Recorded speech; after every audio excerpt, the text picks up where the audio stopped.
আসসালামু আলাইকুম। আশা করি সবাই ভালো আছেন। যে পেশেন্টকে দেখতে পাচ্ছেন, পেশায় উনি নিজে একজন নার্স। সেক্ষেত্রে ওনার এই বিষয় সম্পর্কে যথেষ্ট আইডিয়া আছে। চিকিৎসা বিজ্ঞানে এই সমস্যাটাকে কী বলে, সমাধান কী ইত্যাদি। আমাদের এইখানে অপারেশন করতে এসেছে। এর আগে উনি সব জায়গায় দেখেছে। আমাদের এখানে রিলায়েবল মনে হয়েছে, সেই কারণে আমাদের এখানে করেছে।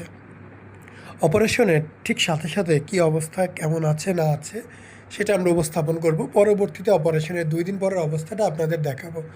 আমরা সবসময় চেষ্টা করি আপনাদের আপডেট দেওয়ার জন্য, কখন কী হচ্ছে, কেমন হচ্ছে, সব কিছু দেখানোর জন্য। আপনারা যারা অপারেশন করতে চান, তারা অপারেশন করার পূর্বে কোথায় করতে চান, কোথায় অপারেশন হয়, কেমন হয় ইত্যাদি সরজমিনে দেখবেন, গিয়ে কথা বলবেন, অপারেশন দেখবেন, দেখে বুঝে শুনে তারপর সিদ্ধান্ত নেবেন কী করা উচিত। অনেকেই আছে অনলাইনে দেখে বিশ্বাস করে ফেলেন, ভরসা এসে পড়ে। আসলে আমি নিজেও এটার পক্ষে না।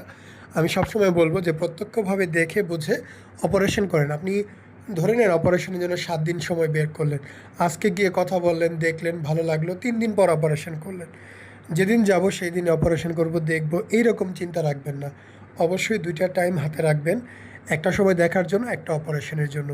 রেজাল্ট কেমন হয়েছে আপনারা অবশ্যই জানাবেন। যদিও একটি পরিপূর্ণ ফলাফল আসতে 3 থেকে 8 মাস সময় লাগে। 1 মাসের মধ্যে সব ঘা শুকিয়ে যায়। অপারেশনগুলো করে থাকেন doctor Bakhtiar Kamal sir, doctor Masud Mridha sir. Dhaka ফার্মগেটে আমাদের ক্লিনিক অবস্থিত। ধন্যবাদ। আসসালামু আলাইকুম, মোহাম্মদ শাকিল হোসেন বলছি।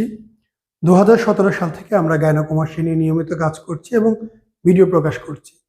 এই চ্যানেলে যারা নতুন এসেছেন, আপনাদের কাছে অনুরোধ থাকবে আমাদের এই চ্যানেলটি আপনারা ভালোবাসা দিবেন এবং সাবস্ক্রাইব করবেন।